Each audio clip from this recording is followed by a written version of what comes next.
அனைவருக்கும் வணக்கம். நான் உங்கள் 5ஆம் தலைமுறை ஜோதிடர் ராம்குமார் ராஜேந்திரன். நம்ம இன்னைக்கு பார்க்க போகிற தலைப்பு மகர ராசி அன்பர்களுக்கு உங்களுடைய ராசிக்கு 8ஆம் இடமான சிம்ம ராசியில் நடைபெறவிருக்கும் செவ்வாய் பகவானுடைய பெயர்ச்சி. இதுவரைக்கும் 7ஆம் இடத்துல கடக ராசியில் நீச்சம் பெற்றிருந்த செவ்வாய் பகவான் இந்த ஜூன் மாதம் 7ஆம் தேதி முதல் ஜூலை மாதம் 28ஆம் தேதி வரை 8ஆம் இடமான சிம்ம ராசியில் சஞ்சாரம் பண்ண போறாருங்க. உங்களுடைய ராசிக்கு 4 மற்றும் 11ஆம் இடத்திற்கான அதிபதி இந்த செவ்வாய் பகவான். செவ்வாய் ஒருவருக்கு தைரியத்தையும் வீரியத்தையும் தன்னம்பிக்கை மற்றும் மன உறுதியை கொடுக்கக்கூடிய கிரகம் இந்த செவ்வாய் பகவான்.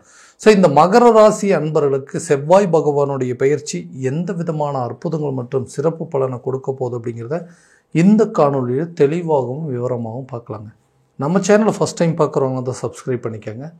பெல் பட்டனை கிளிக் பண்ணி ஆல் அப்படிங்கிற ஆப்ஷன் கொடுத்துக்கோங்க. மகர ராசி அன்பர்கள் சனி பகவானை அதிபதியாக கொண்டவர்கள். எந்த ஒரு விஷயத்தையுமே தனக்கு சரின்னு பட்டால் மட்டும்தான் செய்யக்கூடிய நபர்கள். எல்லாத்தையுமே தைரியத்தோடு செய்து முடிக்கக்கூடிய நபர்கள் இந்த மகர ராசிக்காரர்கள் அப்படின்னு சொல்லலாம். வாழ்க்கையில் எல்லா விஷயத்தையுமே ரொம்ப தெளிவாக மற்றவங்களுக்கு எந்த ஒரு தடைகளும் இல்லாமல், மற்றவங்களுக்கு எந்த ஒரு சிரமமோ அதனால் எந்த பாதிப்பு கொடுத்துடக்கூடாதுன்னு சொல்லி ஒவ்வொரு விஷயத்தையுமே பார்த்து தன்னுடைய வாழ்க்கையில் எல்லா விஷயத்தையும் தன்னிச்சையாக நின்று செயல்படுத்திய நபர்கள் இந்த மகர ராசிக்காரர்கள். ஸோ தன்னுடைய வாழ்க்கையில் எதனால் இந்த ஒரு தடுமாற்றம் நடந்தது அப்படிங்கிறத தெரிஞ்சுக்கிறதுக்காகவே வாழ்க்கையில் நிறைய காலத்தை வீணாக்கப்பட்ட காலகட்டங்கள் அப்படின்னே சொல்லாங்க. எதனால் இப்படி நடந்தது, ஏன் இந்த தடுமாற்றம், ஏன் இந்த பதட்டம், நமக்குன்னு யாருமே இல்லையா, நமக்கு உதவி பண்ணுறதுக்கு ஒரு ஆளுமே இல்லையா, நம்ம யாருக்கிட்டையுமே உதவி இது வரைக்கும் கேட்டதே கிடையாது, எல்லாத்துக்கும் ஓடி ஓடி போய் உதவி செஞ்சோம், நமக்கு ஒரு உதவின்னு கேட்டால் உதவுறதுக்கு இன்றைக்கி ஒருத்தருமே இல்லை, நம்ம வாழ்க்கை கடைசி வரைக்கும் இப்படியே தான் வாழ போகிறோமோ அப்படிங்கிற அளவுக்கு சில நேரத்தில் யோசிக்கக்கூடிய நிலைகள் அப்படிங்கிறது இருக்குது. தன்னுடைய வாழ்க்கையில் எல்லா விஷயத்தையுமே தன்னுடைய சொந்த உழைப்பாளையும் சுய முயற்சியால் மட்டுமே இன்றைக்கி வெற்றியை காணக்கூடிய ராசிக்காரர் அப்படின்னாவே இந்த மகர ராசிக்காரர்கள் அப்படின்னு சொல்லலாம். ஸோ இந்த ராசிக்கு ஏதாவது ஒரு விதத்தில் மாற்றங்கள் அப்படிங்கிறது கொடுக்காதுங்களோ அப்படின்னு யோசிச்சிங்கன்னா கண்டிப்பாக வேலை அப்படிங்கிற சம்மந்தப்பட்ட சில விஷயங்களில் நிறைய மாற்றத்தை கொடுக்கக்கூடிய காலகட்டமாக இருக்க போதுங்க. நல்லா வேலை பார்த்துட்டு இருந்தேங்க, திடீர்னு நான் பார்த்துட்டு இருந்த வேலையவே இழக்கிற மாதிரி ஒரு சூழல் அப்படிங்கிறது வந்துருச்சுங்க. இந்த இருந்த வேலையை இழந்ததுனால புதுசாக ஒரு வேலை தேடி நானும் நிறைய முயற்சிகள் எடுத்துட்டேன். இன்றைக்கி வரைக்கும் எனக்கு சரியான ஒரு வேலை அப்படிங்கிறதே அமையலை. வேலைக்கு போகாத ஒரே காரணத்தினால இன்றைக்கி நான் நிறைய அவமானங்களை சந்திக்கிற அளவுக்கு சூழ்நிலை. என்னுடைய நேரங்கள் என்னமோ தெரியலைங்க, நானும் பார்த்து அட்டன் பண்ண இன்டர்வியூ இல்லாமல் எல்லாருமே ஃபெயிலியர் ஆகிட்டே இருக்குது. கூப்பிட்றேன்னு சொல்கிறாங்க, நல்லா பர்ஃபார்ம் பண்ணியிருக்கேன்னு சொல்கிறாங்க, கண்டிப்பாக நான் உங்களுக்கு கால் பண்ணுறேன்னு சொல்கிறாங்க, ஆனால் யாருமே எங்களுக்கு கூப்பிடவே இல்லை. இதனால் மன உளைச்சல்கள் அப்படிங்கிறது ஏற்பட்டுருச்சுங்க.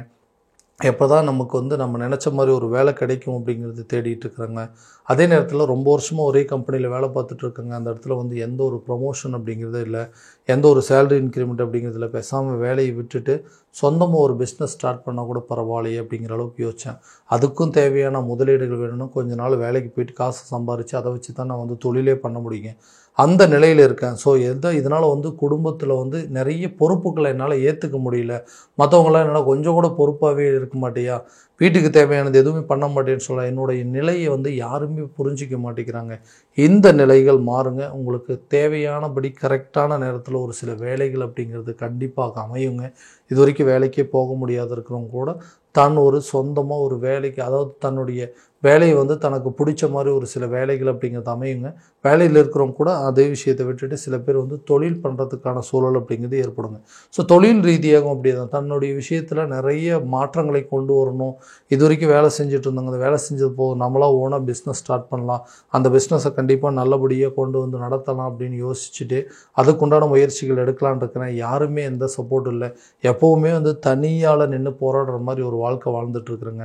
தொழில் பண்ணுறதுக்கான முயற்சிகள் இந்த காலகட்டங்கள் எடுக்கலாம்னா கண்டிப்பாக உங்களுடைய தொழில் நீங்கள் நினச்ச மாதிரி உங்கள் தொழிலுக்கு நீங்கள் தான் ஓனர் அப்படிங்கிற அளவுக்கு சில சூழ்நிலைகள் ஏற்படுங்க. அந்த தொழிலை கண்டிப்பாக நல்லபடியாக கொண்டு போகிறதுக்கான வாய்ப்புகள் அப்படிங்கிறது இருக்கும். அதே நேரத்தில் இது வரைக்கும் அந்த தொழிலில் சில கமிட்மெண்ட் கொடுத்துருப்பீங்க, அதையும் சரியான விதத்தில் பண்ண முடியாமல் இருக்கு. அந்த கமிட்மெண்ட்டை கூட சக்ஸஸ் பண்ணி காட்டக்கூடிய காலகட்டமாக இருக்க போதுங்க. திருமணம் ஆகாத நபர்களுக்கு திருமணம் சம்மந்தப்பட்ட பாக்கியங்கள் அப்படிங்கிறது கை கொடுக்குங்க. ரொம்ப நாளாக இந்த திருமணம் அப்படிங்கிறது ஒரு பெரிய தடையாகவே இருந்தது. ஸோ ஒரு கட்டத்தில் இனிமேல் மேரேஜே வேண்டாம், தனியாகவே இருந்துடலாம் அப்படிங்கிற அளவுக்கு யோசிச்சிட்டேன். ஸோ நிறைய பேர் வந்துட்டு இந்த திருமணம் அப்படிங்கிறது ஒன்று கரெக்டான விதத்தில் ஆரம்பத்தில் நடந்ததுங்க, அது வந்து சரியான விதத்தில் என்னுடைய வாழ்க்கையை வந்து கரெக்டான லெவலில் கொண்டு போகலை, அந்த திருமணத்தை விட்டுட்டு புதுசாக மறுபடியும் வந்து செகண்டாக ஒரு மேரேஜ் பண்ணணும்னு முயற்சி பண்ணிகிட்டு இருக்கேன்.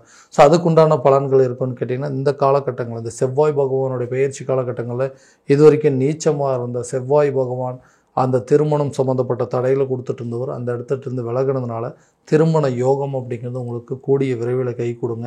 இரண்டாவது திருமணத்திற்கு முயற்சி பண்ணணும்னு இருக்கிறவங்க கூட இந்த காலகட்டங்களில் கண்டிப்பாக நல்ல ஒரு வாழ்க்கை அப்படிங்கிறது அமையுங்க. கணவன் மனைவிக்கிடையே இருக்கக்கூடிய கருத்து வேறுபாடுகள் அப்படிங்கிறது, கணவன் மனைவி நிறைய பேர் வந்துட்டு இந்த இடத்துல தேவையில்லாமல் சண்டை சச்சரவுகள் வந்து 2 பேருமே பிரிந்து வாழக்கூடிய ஒரு நிலை அப்படிங்கிறது ஏற்பட்டுச்சுங்க. நிறைய பேர் வந்து தன்னுடைய முதல் வாழ்க்கை அப்படிங்கிறது வேண்டாம், ஸோ தனக்கு விருப்பப்பட்ட மாதிரி அதாவது தானாக அமைஞ்ச வாழ்க்கை தான் இன்றைக்கி வந்து நம்ம நினச்ச மாதிரி வாழ முடியல, தான் விருப்பப்பட்ட மாதிரி ஒரு வாழ்க்கையை தேர்வு பண்ணி அந்த வாழ்க்கையாவது நல்லபடியாக இருக்குமான்னு சொல்லி சில பேர் முயற்சி பண்ணியிருக்குங்க. அந்த மாதிரி விஷயங்கள் கூட இந்த நேரத்தில் சில பிரிவினைகள் அப்படிங்கிறது ஏற்பட்டிருக்கு. நிறைய ஏமாற்றங்களை சந்திச்சுட்டு இருந்திருக்கீங்க. நான் நினச்ச மாதிரி அதே வாழ்க்கையில் மீண்டும் வாழ முடியாதான்னு யோசிச்சிங்க அப்படின்னா, இந்த கணவன் மனைவிக்கிடையே இருக்கக்கூடிய சண்டை சச்சரவுகள் அப்படிங்கிறது தீர்ந்து நல்ல ஒரு அந்யோன்யம் ஏற்படாது அப்படின்னு யோசிக்கிறது. 4ஆம் இடத்திற்கான சுகஸ்தானாதிபதி 8ஆம் இடத்துல இருக்கும்போது இந்த செவ்வாய் பகவான் கணவன் மனைவிக்கிடையே இருந்து வந்த கருத்து வேறுபாடுகள் அப்படிங்கிறது தீருங்க. ரொம்ப நாளாக பிரிந்து வாழ்கிறவங்க கூட ஒன்று சேருவதற்கான ஒரு சில யோகங்கள் அப்படிங்கிறது இருக்குங்க. விட்டு சென்றவர்கள் கூட திரும்ப உங்களை தேடி வரத்துக்கான சில வாய்ப்புகள் அப்படிங்கிறது ஏற்படுங்க. தானாக அமைச்சிக்கிட்ட வாழ்க்கையை நல்லபடியாக வாழ்கிறதுக்கான சில சூழல் அப்படிங்கிறது நிச்சயமாக ஏற்படுங்க. பிரிந்த நபர்கள் ஒன்று சேருவதற்கான சூழல் அப்படிங்கிறது கட்டாயமாக இது இந்த காலகட்டங்கள் நடக்கும். ஏமாற்றங்களை சந்தித்தவங்களுக்கு கூட அந்த ஏமாற்றம் அப்படிங்கிறது தீர்ந்து தான் நினச்சபடி ஒரு வாழ்க்கையை அமைச்சிக்கக்கூடிய காலகட்டமாக இருக்க போதுங்க. குழந்தை இல்லாத தம்பதியினருக்கு குழந்தை பாக்கியம் அப்படிங்கிறது கண்டிப்பாக ஏற்படுங்க. ரொம்ப நாளாக இது வந்து ஒரு தடையாகவே இருந்துகிட்ருக்கு அப்படின்னா அந்த தடைகள் கூடிய விரைவில் வந்து தீர்றதுக்கான சூழல் அப்படிங்கிறது இருக்குங்க. அதுவும் இல்லாமல் மருத்துவம் ரீதியாக நீங்கள் எடுக்கக்கூடிய முயற்சிகள் கூட குழந்தை சம்மந்தப்பட்ட விஷயத்துக்கு இந்த நேரத்தில் ஒரு நல்ல பலன் அப்படிங்கிறது கொடுக்கும். சொந்தமாக வீடு கட்டணும் அப்படிங்கிற யோகமோ அல்லது வண்டி வாகனங்கள் வாங்குவதற்கான வாய்ப்புகள் அப்படிங்கிறது இந்த காலகட்டங்களில் எடுக்கக்கூடிய முயற்சிகள் கண்டிப்பாக உங்களுக்கு ஒரு நல்ல சாதகமான சூழல் அப்படிங்கிறது ஏற்படுங்க. ஒரு பழைய சொத்துக்களை விற்பனை செய்யறதுக்கான வாய்ப்போ அல்லது புதிய சொத்துக்கள் சேர்க்கைக்குண்டான சூழலோ, வீட்டுக்கு தேவையான சில ஆடம்பர பொருட்களை வாங்கி மகிழக்கூடிய ஒரு காலகட்டமாக இருக்க போதுங்க. ஆரோக்கியத்தில் இது வரைக்கும் இருந்த அந்த பிரச்சனைகளில் கண்டிப்பாக நல்ல விதமாக ஒரு சில கவனங்கள் அப்படிங்கிறது செலுத்தணுங்க. ஒருத்தர் மாற்றி ஒருத்தருக்கு வீட்டில் தேவையில்லாத கஷ்டங்கள் அப்படிங்கிறது கொடுத்துட்ருக்குங்க. ஆரோக்கியத்தில் பெரிய பாதிப்புகள் இருக்குது அப்படின்னா கண்டிப்பாக இந்த 8ஆம் இடத்துக்கு பயிற்சி அடையக்கூடிய காலகட்டங்களில் ஆரோக்கியத்தில் கொஞ்சம் கவனமாக இருந்தீங்க அப்படின்னா கண்டிப்பாக நல்லது. வீட்டில் யாருக்காவது உடம்பு சரியில்லை அப்படின்னா இம்மிடியட்டாக அதுக்குண்டான ட்ரீட்மெண்ட் அப்படிங்கிறது கட்டாயமாக எடுக்கணுங்க. மருத்துவம் ரீதியாக எடுக்கக்கூடிய முயற்சிகள் உங்களுக்கு ஒரு நல்ல பலனை கொடுக்கக்கூடிய ஒரு காலகட்டமாக இருக்க போகுது. ஸோ ஆரோக்கியம் சார்ந்த பாதிப்புகள் அப்படிங்கிறது முழுமையாக நீங்குங்க. அதற்குண்டானபடி சில வைத்தியங்கள் அப்படிங்கிறது கட்டாயமாக எடுக்கங்க. ஏதாவது பாதிப்புகள் கொடுக்குது அப்படின்னா இம்மிடியட்டாக அதுக்கு உண்டான சில மருத்துவ முயற்சிகள் அப்படிங்கிறது கண்டிப்பாக நீங்கள் எடுக்கணுங்க. ஸோ கல்வி சம்மந்தப்பட்ட முன்னேற்றம் அப்படிங்கிறது நல்ல ஒரு காலகட்டமாக இருக்க போகுது. கல்வியில் இது வரைக்கும் இருந்த அந்த தடைகள் அகலுங்க. இது வரைக்கும் அது மூலமாக இருந்த சில விரைய செலவுகள் அப்படிங்கிறது நீங்கி கல்வி சம்மந்தப்பட்ட செலவினங்கள் கூட சுப செலவுகளாக மாறக்கூடிய காலகட்டமாக இருக்க போகுது. கடனை எப்படியாவது அடைக்கணுங்க. இந்த கடனால் தான் இன்றைக்கி இவ்வளோ பெரிய பிரச்சனை, மன உளைச்சலில் இருக்கிறேன். இந்த கடன் அப்படிங்கிற ஒரு விஷயம் மட்டும் இல்லைன்னா இன்றைக்கி நான் இருக்கக்கூடிய லெவலே வேறு அப்படின்னு யோசிச்சுட்டு இருக்கிறவங்களுக்கு கடனை எப்படியாவது அடைக்கிறதுக்கான முயற்சிகள் அப்படிங்கிறது நிச்சயமாக எடுப்பீங்க. பூர்வீக சொத்துக்களை விற்பனை செஞ்சோ அல்லது பழைய சொத்துக்களை விற்பனை செஞ்சோ சொத்துக்கள் இருக்கக்கூடிய வெள்ளங்கள் தீர்ந்தோ அந்த சொத்து உங்கள் கைக்கு வந்து அது மூலமாக சில பிரச்சனைகள் அப்படிங்கிறது தீர்த்து கொள்ளக்கூடிய ஒரு காலகட்டமாக இருக்க போகுது. ஸோ வரக்கூடிய செவ்வாய் பகவானுடைய பயிற்சி கண்டிப்பாக மகர ராசி என்பவர்களுக்கு எல்லா விதமான அற்புதங்களை கொடுக்க போகுது அப்படிங்கிறது. ஏன்னா உங்களுடைய ராசிக்கு உச்சம் பெற்ற கிரகம் இந்த செவ்வாய் பகவான். ஸோ அவர் உங்களுடைய ராசிக்கோ அல்லது உங்களுடைய சார்ந்த சில இடங்களுக்கு பயிற்சி அடையும் போது இது ஒரு நல்ல சுப பலன்கள் அப்படிங்கிறது கொடுக்குங்க. அதே நேரத்தில் இது வரைக்கும் நம்ம பார்த்த எல்லா பலன்கள் அப்படிங்கிறது பார்க்கும்போது இதெல்லாம் கோச்சார ரீதியான பலன்கள் மட்டும்தாங்க. இந்த பலன்கள் உங்களுக்கு நடக்குமா அப்படின்னா உங்களுடைய சுய ஜாதகத்தை முழுமையாக தெரிஞ்சுக்கிட்டு அதற்குண்டானபடி முயற்சி எடுக்கும்போது கண்டிப்பாக நல்ல பலன் அப்படிங்கிறது கொடுக்குங்க. ஸோ உங்களுடைய ஜாதகத்தை எங்கிட்ட பார்க்கணும் அப்படின்னு போட்டிங்கன்னா கீழே தெரியிற நம்பருக்கு கான்டாக்ட் பண்ணி அப்பாயின்மெண்ட் ஃபிக்ஸ் பண்ணிக்கோங்க. அப்படி இல்லையா உங்களோட ஜாதகத்தை வாட்ஸ்அப் மூலமாக அனுப்பிச்சி வச்சிங்க அப்படின்னா தெளிவான முறையில் கணிச்சு துல்லியமான பலன்கள் அப்படிங்கிறது உங்களுக்கு தெரியப்படுத்தப்படுங்க. மீண்டும் அடுத்த காணொளியில் உங்களை சந்திக்கும் வரை உங்களிடமிருந்து விடைபெறுவது உங்கள் ராம்குமார் ராஜேந்திரன். நன்றி.